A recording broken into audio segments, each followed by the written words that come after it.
From approximately age 17 until now, I've been sort of learning how to be an adult. It started at 17 for me because I finished school and I started working. I was in the real world and I had real responsibilities. And it's been an incredible experience. Like, I've loved the transition from childhood to adulthood. It's been one of the most challenging phases of my life thus far, but also one of the most rewarding, because being a child, being immature is really exhausting. Like, not having social skills, not having emotional intelligence, not knowing how to handle things, like not having an archive of information in your brain is really exhausting. There's so much peace that comes with growing up and gaining wisdom. It's so wonderful. And it is painful at times. There are definitely growing pains, but I'm at the point now at age 24 where, like, I think the worst of it is over and my brain is developed enough now where it's like, all right, I still have a lot to learn, but I have enough figured out that I'm now able to sort of bask in the fruits of my maturity, I guess. But I will say there have been some interesting challenges on this journey from childhood to adulthood. And one of the most confusing has been making friends as an adult, because it's very different than making friends as a child. I briefly interrupt this episode to let you know that this episode of Anything Goes is presented by Walmart.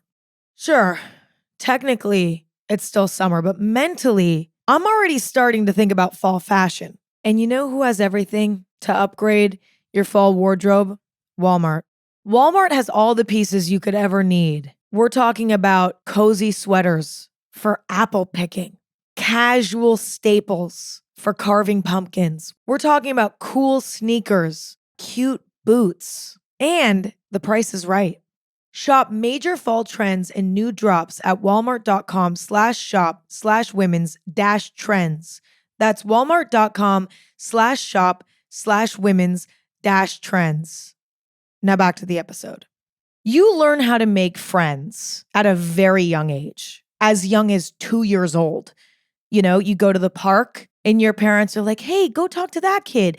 You should invite this kid to your birthday party before you can even really talk. It's like one of the first things we learn how to do, how to make friends. And making friends when you're a kid is very different to making friends when you're an adult. And it's almost like you have to relearn everything, which is challenging. It's almost easier in the transition from childhood to adulthood to learn something brand new.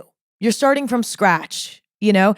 It's almost harder to take something that you know and you understand and you're familiar with and then to deconstruct it and reconstruct it. It's particularly challenging. And I had that experience over the last few years in the change from having immature friendships to mature friendships. And when I'm saying the word immature, I'm not using it as a derogatory term. I mean immature in a literal sense. Like, I was actually a kid, whereas now I'm actually an adult. And so my friendships are naturally more mature. But the transition, at least for me, has been challenging. But I feel like I'm finally at a place now where I get it. It's clicked. And now making friends as an adult is a skill that I feel really comfortable with. I have it figured out, but it's been a journey. And so today I want to talk about the challenges of making friends as an adult. And listen, the transition from immature to mature friendships happens to everybody at different times. Sometimes it never happens. You know, I've seen full-on adults in toxic high school-esque sort of friend groups. They never actually matured in that area. And that's unfortunate, because I do think, even though in a lot of ways it is sort of more challenging to make friends as an adult, I think the friendships that you make as an adult have the potential to be so wonderful in a way that immature friendships never really can be. There are certain things that you learn when you're a kid that remain the same and remain true for the rest of your life. Like, for example, you know, you might be taught as a young person work ethic, discipline, things like that. And those things you don't really have to unlearn and then relearn. Like, for example, when you're young, you might learn about discipline through working hard at school and dedicating yourself to a sport or a hobby. And when you transition into your work life, that skill is sort of the same. It's a very seamless transition, whereas friendship is not. It's so different. When you're a kid, your pool of friend options are limited to where your parents drop you off every day, which is pretty much just school and extracurricular activities. And this can be helpful because there's a built-in routine and familiarity with these communities, and you're sort of forced to see the same people every day, which naturally develops friendship. But it's out of your control. You're just put into these communities and forced to bloom where you're planted. And I think that in some ways can teach us, I don't know, in a way, maybe, I don't want to say settle for friendship that isn't truly fulfilling, but I do think that that does happen. Like when I look back at my school years and I look back at my groups of friends, to be honest, I don't think they were the perfect match for me. And that is not me saying anything mean about the people I was friends with. But once I left school, a lot of those friendships dwindled. And I think that's because they were maybe the best match for me in that pool of people. But in the real world, they're actually not a good match for me. When you take the entire world as an option for your friends, like when you're an adult and you can expose yourself to any community you want, you have more options and thus you can find friends that are the perfect match for you. That's actually a possibility because the opportunities are endless, whereas in school, it's very confined. So you do end up sort of settling and working with what you got. And this can be a good thing because I think it's important to learn how to be friendly and be friends with all different types of people, even if maybe it's not the perfect match. Like that's a good skill to have, to know how to do that. But it can also be incredibly challenging if you get a bad pool of people in your school and you don't click with anyone and that's all you got and you don't have autonomy because you're a child. And so it can be really challenging and lonely if just for whatever reason you get dealt a bad hand. But again, I think that challenge teaches us important social skills.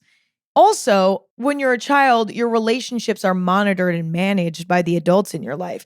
We're often taught as children to be friends with everyone. I feel like that was something that was really heavily instilled into me as a young person. Like, you got to be friends with everybody. And that was really challenging for me because we just don't like everyone. And when you're in school and adults are managing your relationships, they're not going to let you exclude somebody. A teacher is going to put you in a group for a group project with somebody that maybe you don't like. When you're an adult, you don't have to be friends with people who you don't like. And you shouldn't. I think that's my opinion. Why waste your time? So it's very different. Like you grow up thinking that everyone needs to be your friend, like your best friend. Everyone needs to be invited to your birthday party in your class.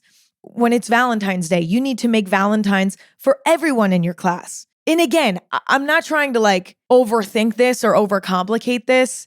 At least in my experience, this sort of message stuck with me in a really significant way where I then grew up and I was like, I guess I have to be friends with everybody. And that actually ended up kind of biting me in the ass down the line. And we can get into that later. But it's like, you actually don't want to be friends with everybody when you're an adult. That is not the right philosophy. Should you be friendly and kind and respectful? Absolutely. Absolutely. And I think that's the element of it that you should take with you into adulthood. But I'm somebody who takes things very literally. And so I became an adult and was like, I need to be friends with everybody. And that didn't translate well. But also, too, our parents, our teachers heavily control who we get to spend our time with. And so we might have a good click with somebody, but our parents are like, we don't like that kid. No, you can't hang out with that kid. That didn't really ever happen to me, but I saw that happening to other kids. Certain parents are really strict. And if they think a kid is a bad influence, I mean, I get it, right? But if that's like your child's best friend, it's sad. There's such a lack of autonomy when it comes to friendships and relationships as a kid that, again, then when you get into the real world, it's like there's no one telling you who to be friends with and who to not be friends with. And so you have to then develop that skill on your own. And as a kid, you really don't develop that skill. There's a lot of influence, at least for a lot of kids. Immature friendships are complicated because children are complicated. I don't know the saying, something about like playing in the knife drawer, but that's kind of how it is with kids. Like friendships and social interactions when you're immature, it's dangerous a little bit. Children don't have developed social skills. They don't have emotional intelligence. They don't have social cues. They don't understand the repercussions of their actions. They can't comprehend how their words impact others. Kids can be mean and unfair, and they can be bad friends. Not because they're necessarily bad people, but because they just don't have enough life experience. And I think friendship between young people can be so incredibly painful because of that. Also, because there's a lack of life experience and a lack of wisdom, there's a lot of clickiness. Young people don't know better, and it can very quickly become toxic. But also, young people don't have an understanding of boundaries. Having boundaries is a mature, evolved way of existing.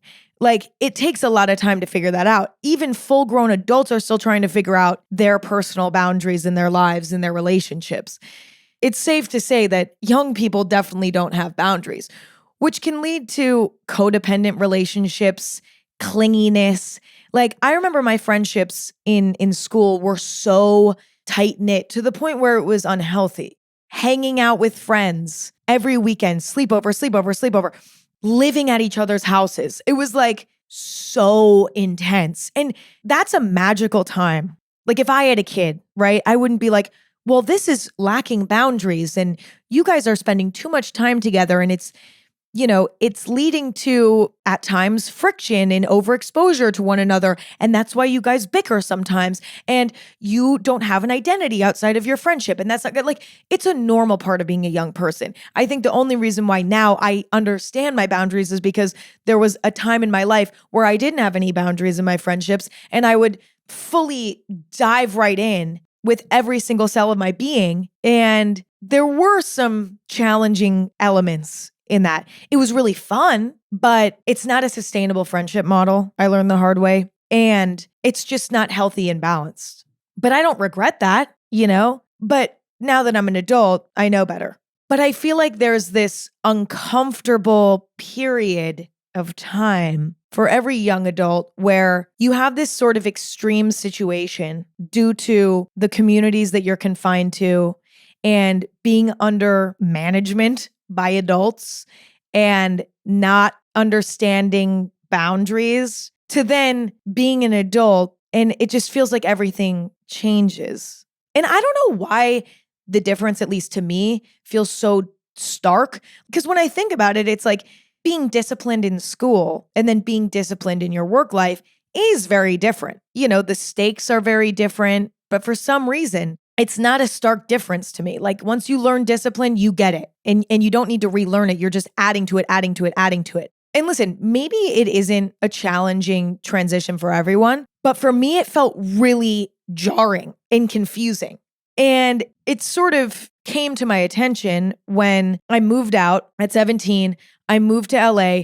I'm in the real world. I'm working. I can be friends with literally whoever. I can insert myself into any community. I have a car. I can drive myself wherever I want to go. I can be friends with anyone in the world. If I want to get on a plane and fly across the country and for a month and meet an entire new friend group, I can. I now have all of this autonomy and I don't know what the fuck to do, I didn't know how to make friends. And I wasn't like analytical enough either to sort of self-reflect and recognize what maybe isn't going to work as an adult. Like that didn't cross my mind. So I just got thrown into the real world and it was like, okay, time to make friends. And I had no fucking idea what to do. I feel like I sort of just became friends with whoever. And I sort of kept that sort of philosophy of like, just be friends with everybody. Like anytime I was introduced to somebody I remotely liked, I was like, okay, I guess I'm friends with that person now, which led to a lot of failed friendships.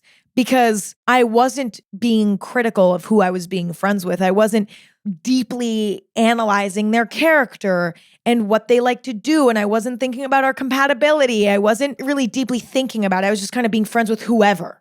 As long as someone didn't rub me the wrong way, I would be friends with them. And there were even instances where somebody would rub me the wrong way. I'd be like, I don't know if I like this person that much. And I would end up being friends with them anyway, because I was like, I don't know, fuck it. I just wasn't really thinking about it. And it was kind of a turbulent time. There was a lot of drama. There was a lot of failed friendships, a lot of even at times toxic friendships. Like, again, it's like playing in a knife drawer. When you don't have the skills, you end up getting hurt. It really does feel like once you become an adult, you have to learn how to make friends all over again. It's unlearning, it's deconstructing, and it's reconstructing. When you're an adult, the only built-in community you have in your life is your work. But I think the challenging thing with work is that your work circumstance is a bit more unpredictable than your school circumstance. Like at school, you're in a grade with a bunch of kids your age that are going through the exact same thing as you at the exact same time. And there are kids in other grades too, and maybe you're friends with them, but you have this guaranteed group of kids that are your age that you can automatically relate to. In a working setting, that's not guaranteed. You might go work at a law firm with a bunch of people 20, 30 years older than you. If you have, let's say, 3 people at your job who are your age, the likelihood that you're going to click with them is low, I would say. Because out of like 100 people your age, you might click with, 2? To the point where you're actually like good friends? I don't know, maybe 5 if you're particularly extroverted. And that's a data point I just made up, by the way. That is not a real statistic, okay? But I'm just guessing. I'm thinking about myself and guessing. And I think it's close enough. So work can be an incredible opportunity to make friends. You might work in an environment where there's a lot of people your age who you connect with. There might also be people who are not your age who you click with, because that's absolutely possible. But it's not as built in. And I know earlier I said that it's tough at school because you're forced to be with this confined group of kids and you may or may not find success in it. It's even harder, I think, as an adult, because your built-in community is even less likely to be compatible with you. You have an even more confined built-in group. But the difference is that as an adult, you now have complete autonomy over what you do with yourself. So you can go and explore outside of your work setting. But the other element of work that's sometimes complicated is you might work from home. If you work from home, like I do, you don't interact with people very often. And unless you were homeschooled, which is somewhat rare, I mean, I think that definitely happens. And I don't even know, being homeschooled would be really challenging. I can't even speak to that because I have no idea what that experience would be like. And I mean, unless you have like multiple extracurricular activities that you're doing in addition to the homeschool, I have no clue how you'd even make friends. You're alone.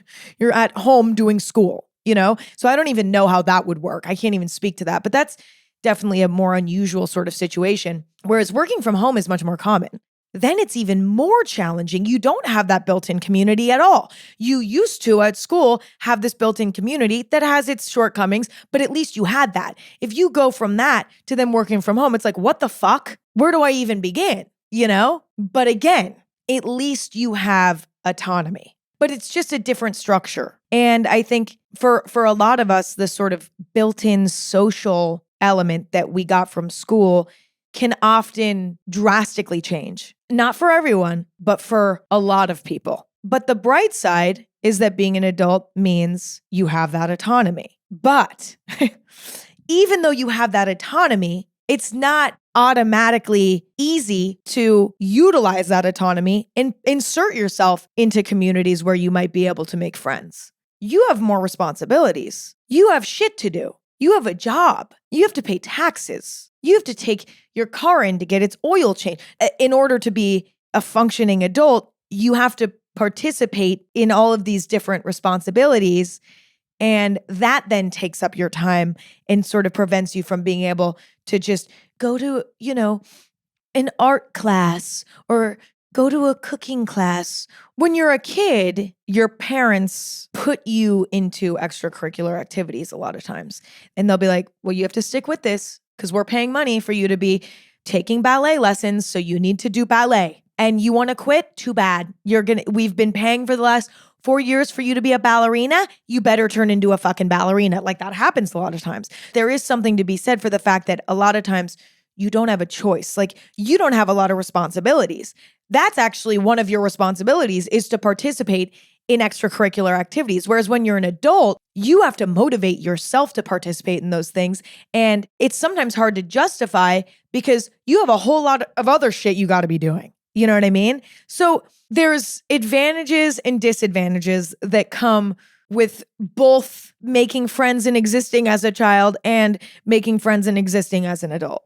But it's just a very different situation. Unless you have a pretty flexible job and you have a lot of hobbies and interests that you're motivated to participate in, and you're a particularly outgoing person who, will start conversation with other adults, it is not easy to do that as an adult. And it takes sort of a level of like figuring out what's going to work in your lifestyle, what you're going to be motivated enough to do routinely, because that's how we build friendship is routine exposure to people, right? In a way that's sustainable, but also efficient. As adults, we have a lot less time to just like fuck around, And so it's cool that we can do whatever we want, but it also doesn't fully feel that way. That's where the challenge comes in. Making friends as an adult is also very different in the way that it goes from being a very confined, controlled group, controlled by your parents and teachers and the guardians in your life, to anyone. You now have the opportunity to truly find incredible matches. And if something's not working, you can pick yourself up out of that situation and go elsewhere. You don't have to bloom where you're planted as much. You can have higher standards. You don't have to be friends with people that you don't really like. You should be kind. You should be respectful. You should be amicable, but you don't have to be best friends with them. You don't have to invite them to your birthday party. Now, this is exciting and wonderful and has the potential to allow you to develop some amazing friendships, but it also is really confusing when it's a brand new experience. Number one, because you've never had full autonomy over who you're friends with. Now you have to look at friendship through a much more analytical lens. And there's a lot of psychological challenges that come with that. There's decision fatigue. How do I choose who to spend my time with when there's so many options? How do I choose which friendships to nurture and develop versus which ones to maybe spend a little less time on? You might also make bad decisions and become friends with people who are not good for you. And getting yourself into a situation on accident that's not ideal, getting yourself into a friendship that's not so good sucks.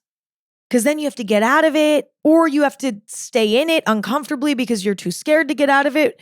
And that's something that you're more likely going to experience as an adult when you're making your own decisions, because your parents have a wisdom that you don't have. And as a young adult, it's like there's this gap where you don't really have the wisdom to figure out who to be friends with yet, but you have all the choice. And again, I think it's an important learning experience, but it can be really daunting. This episode is brought to you by eBay.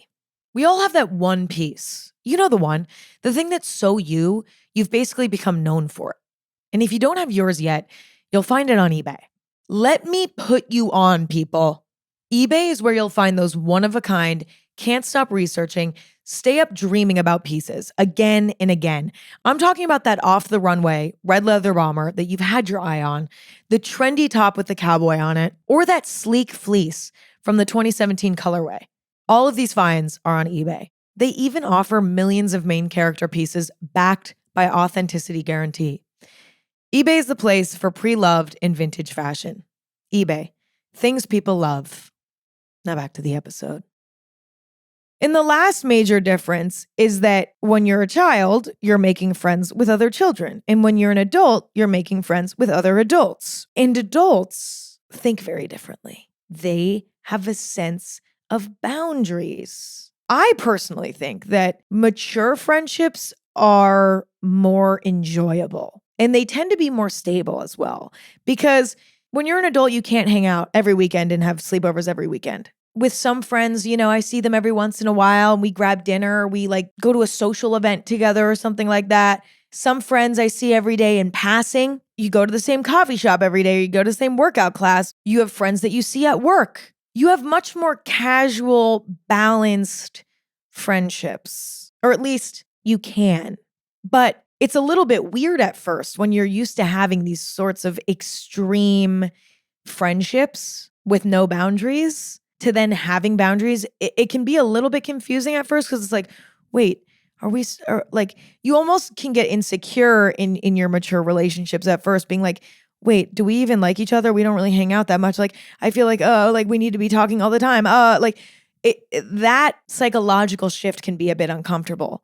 But also, you have to teach yourself how to have boundaries and stick to them. If you never had boundaries in friendship and now suddenly as an adult, that's sort of a prerequisite, that can be also uncomfortable. It can be uncomfortable to make your own boundaries and stick to them. And it can be uncomfortable if a friend that you make has boundaries and it makes you feel kind of insecure. Like maybe they only really have time to hang out like once a month. Maybe they don't like texting, but maybe you're a texter and you're like, like it's this weird, being a friend as an adult is just much more passive and much more relaxed. And it's much more casual. And there's not this like constant connection, constant communication as much because it's just unrealistic for most people. But it can be scary coming out of these codependent sort of immature friendships. But also another thing, some adults might have a harder time maturing their approach to friendship. And that might be you, which might lead you to being in friendships that are immature and get in the way of you maturing into the sort of adult that you want to be because you're friends with people who still are abiding by that immature friendship model. You know what I'm saying? Where there's codependence and there's a lack of boundaries. And that type of friendship gets in the way of productivity, of discovering who you are as a person, helping you develop your own individual identity, which is something that's very important as an adult. And that can be sort of damaging and challenging and confusing. You want to be an adult, but your friendships are holding you back. Another big difference, too, about making friendships as an adult is that because it's much more broad than just at school, the social hierarchy that naturally forms in a school setting, the popular kids, the nerds, the sporty people, the hierarchy that unfortunately naturally forms in a school environment no longer exists for the most part.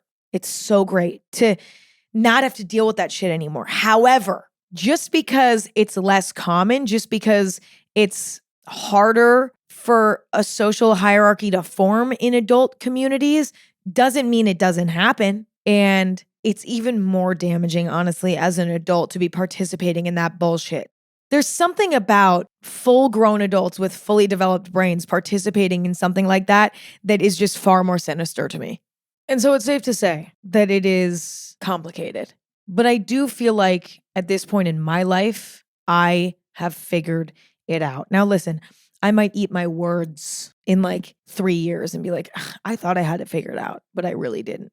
However, I feel like I have a really good sort of method to make solid, good adult friendships that are healthy and balanced and fulfilling and long lasting, you know, because I've experimented so much over the years and I feel like I've finally settled down and figured it out. I know where to meet people. I know how to meet people. I know how to tell if I'm compatible with someone, how to set boundaries in a respectful and comfortable way. I know how to pay attention and keep an eye out for other people's boundaries, even if they're not set. Like, I feel like I finally am like, oh, I get it. I get it. And I have such wonderful friends in my life. And so I'm going to give you all some advice. Now, as always, when I give advice, it's unprofessional. Okay. Should you really trust my advice? Maybe take it with a grain of salt. I don't really know what I'm talking about, but based on my life experience, this is what's worked for me. Okay, my first piece of advice. It's so important to find realistic communities that you can insert yourself into on a routine basis. Now, I say realistic because I think a lot of times when we're lacking community in our lives, we can try to put a circle peg into a square hole or whatever the fuck that saying is. You know what I mean? We can try to force ourselves to participate in a community activity that we don't really want to do on a routine basis. Like, for example, you might decide to take an art class, like a one-off little art class. Is it realistic for you to take an art class every week to the point where you're now seeing these people routinely, to the point where natural connection and camaraderie can form? No, that's kind of unrealistic. The key is routine. For example, doing something every weekend. Maybe it's even something that you go to every day. Maybe you go to the same coffee shop every morning before work. And sooner or later, you end up talking to the other people who go to that cafe every morning. You start talking to the baristas. And next thing you know, you have this sense of community. But that only can happen, at least in my experience, through something that's happening on a consistent basis. Another example could be going to a gym. If you're somebody who likes working out at home, maybe try working out at a gym or going to a workout class or something like that, where there is a sense of community. And if you go at the same time every day, you might start to see the same people every day. And next thing you know, you're chatting it up with them because you see them every day. You know, now if you want to, you can work from home, exercise from home, order your groceries for delivery straight to your home. You can even be social at home, going on the internet and watching a YouTube video or scrolling on TikTok. It requires more effort than ever to insert yourself into the real world. But it's so important. And I think finding a way to do it in a way that's routine is key. Like for me, there's a few places that I've made friends. Number one, workout classes. Even if you never hang out outside of the workout, there's still a level of community and there's still a fulfilling sort of connection that you get from that, even if you never actually hang out with anyone outside of it. Now, if things go really well, you probably will hang out with people outside of it. There's certain restaurants and cafes in LA that I go to frequently. I've gotten to know the baristas at the coffee shop. I've gotten to know the owner of the restaurant. Like these things just happen. It's just important to find ways to get yourself out there. There's like a level of efficiency that I think is helpful. Like if you're already going to be exercising, why not go to a workout class instead of working out at home? I mean, I get it. Workout classes are oftentimes overpriced. So I get that element. I think there's some gym memberships that are like, what, $10 a month? You know what I'm saying? So it doesn't even need to be like a, oh my God, I'm at my cult-like workout class. I get it. That's a cult that I like. I'm not culty with it, I don't think. My next piece of advice is to lean into the work friendships if they're available, but do it with caution because you work with these people. So it can sometimes be a bit risky because it's like if the friendship doesn't work out, now you are ultimately forced to be around them. However, it can be really wonderful to have working friendships that are almost isolated to work.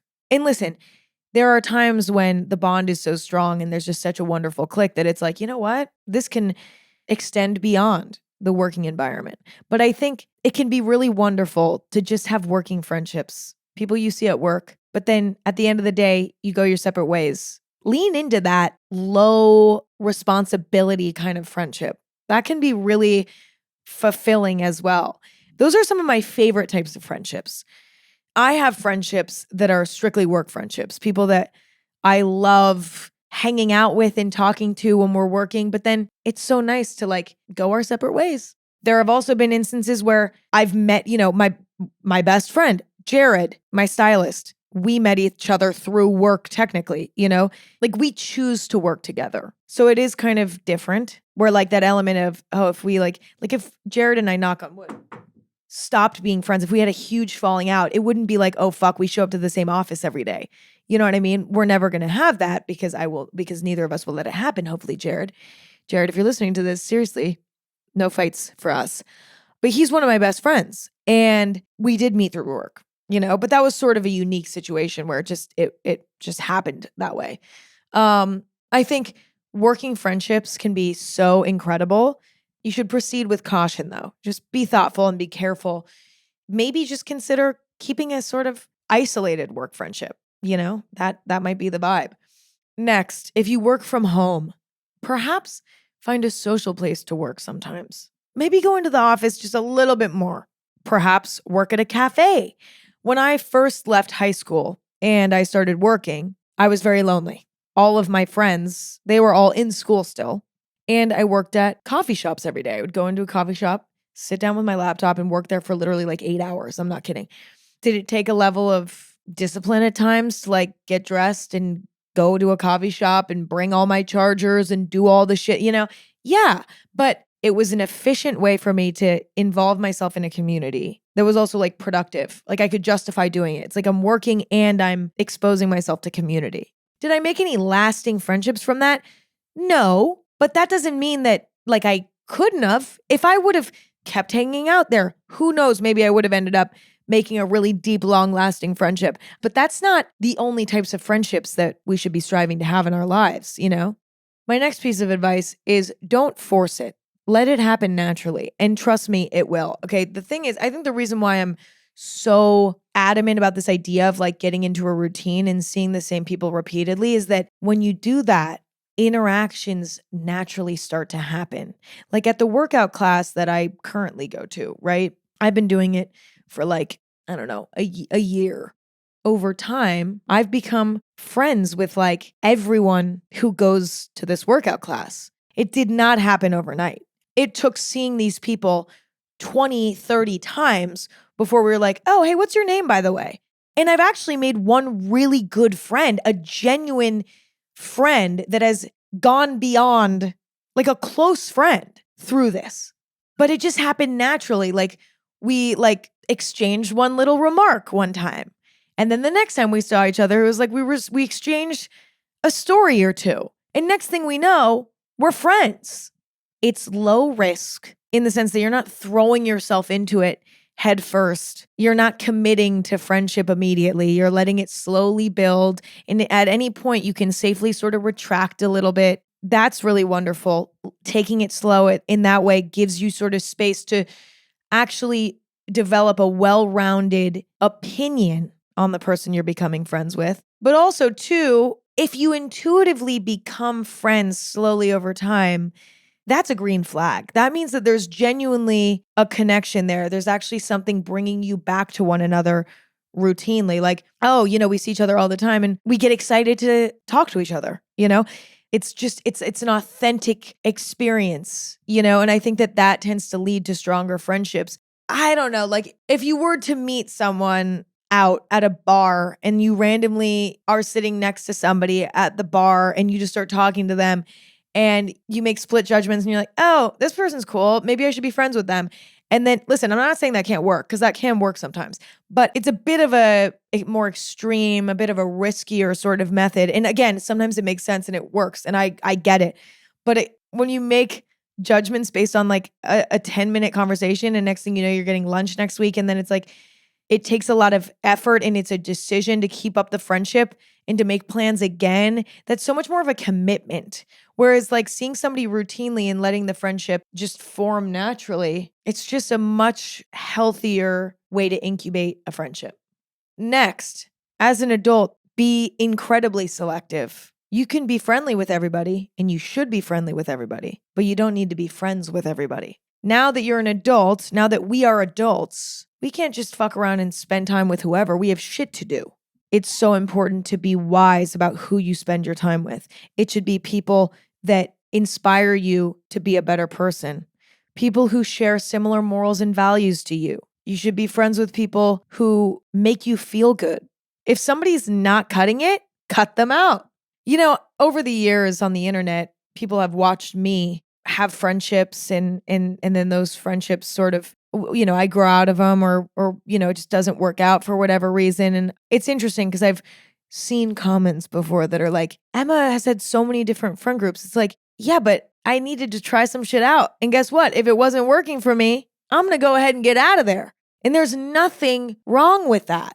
And that's why I'm somewhat hesitant to include friends in my content. It can be tough if you're like posting about it on the internet in a very public way. And then if the friendship doesn't end up working out, people are like, wait, where did that person go? And it's like, sometimes it just doesn't work out long term. That's okay. It's normal. Like, it doesn't mean that there's anything wrong with anyone involved.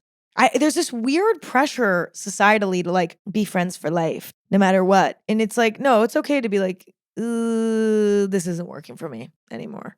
Romantic relationships, actually, I feel like the sort of narrative around it is very much like, if it's not working, get the fuck out. It's very interesting how that doesn't apply as much to friendship in Gen Z. I feel like there's not as much of like that high standard for friendship. Not even necessarily intentionally, but there's just not as much of a conversation around quality of friendship. Like, you don't need to make it work if it's not working. It's totally fine. Be selective as an adult because number one, it's all up to you. And number two, if you aren't, you're going to end up with shitty friendships. You have to be reflecting and analyzing constantly to make sure that you're in a healthy, happy, fulfilling situation, especially in the beginning stages when you're still figuring out if, you're compatible. Moving on, keep an open mind.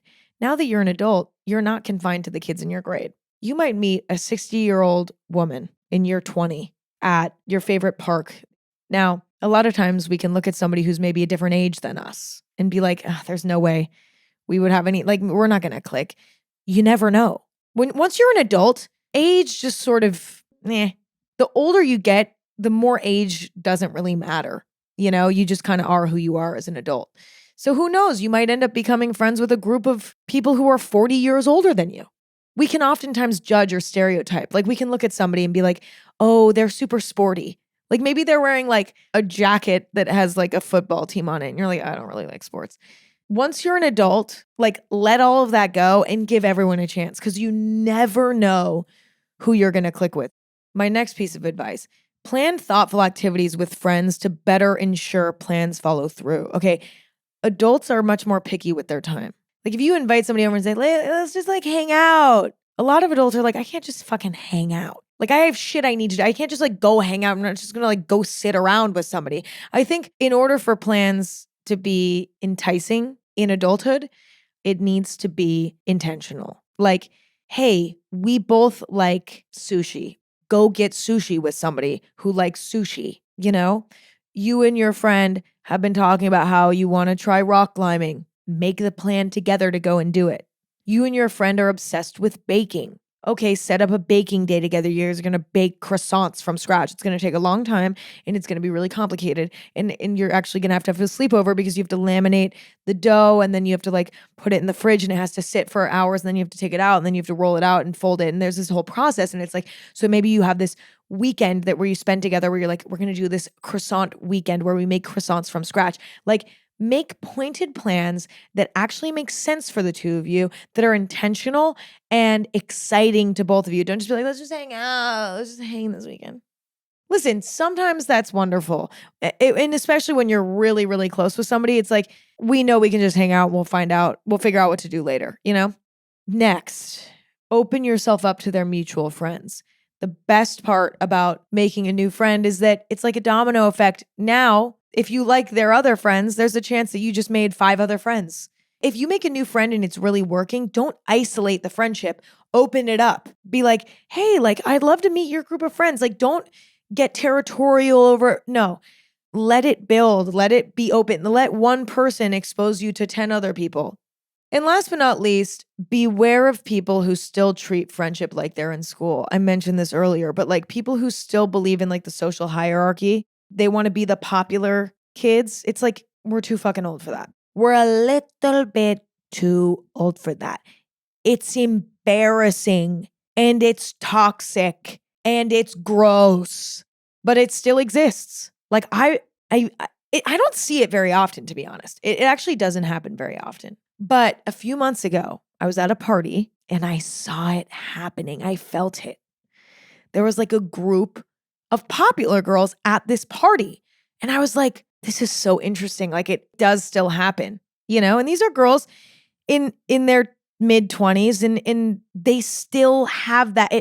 I literally was like, I felt like very much That's So Raven. And I was like transported back to high school and it felt exactly the same. And listen, when it happens in high school, it's like, is it toxic? Yes. Is it kind of unfortunate? Yes. But it's also like, it's a bunch of kids. It's understandable that it happens. However, in adulthood, when it happens, it's like, oof, spooky. It's interesting because even as an adult, you can see something like that and you can almost buy into it, you know? Just because we're adults doesn't mean we don't like see a group of popular people and be like, oh, I want to hang out with them. Or wait, they make me feel bad because I'm not as cool as them. And they're like, you still get those feelings and it can be sort of weirdly enticing. Avoid it. Avoid it. It's immature. You don't want to go backwards. Don't go backwards because the thing that's sad is the whole like popular, kind of mean, kind of judgmental group sort of vibe. The truth is, I don't think that they're happy, you know? Like that was the first thing that came to mind when I saw this group. They're all frowning. They're all in their little circle looking around, judging everyone and like on their kind of, you know, with their chins kind of up a little. It's like raising their noses at everyone. It's like, you're not happy. There's no way you're happy. Because if you were happy, you wouldn't need to judge everyone else. You could just enjoy the experience, but they can't. And that fucking sucks. Like I genuinely feel bad. It's so wonderful to be an adult and to not have to deal with that shit anymore. That's the best part. We're too old for that shit. And it's so much more fun not to participate in it. And that's all my advice. Pretty self-explanatory stuff, but sometimes these sort of obvious tips don't seem so obvious when you're in a routine in your life and you're like, I don't know, it can be helpful to be reminded the different ways that you can make friends and the different ways that you can nurture healthy friendships. Anyway, that's all I have for today. I hope that this was somewhat helpful or at least enjoyable to listen to, or perhaps background noise for you to fall asleep to. Whatever it was, I hope that you enjoyed it in one way or another. If you enjoyed it, new episodes of Anything Goes every Thursday and Sunday. New fucking episodes.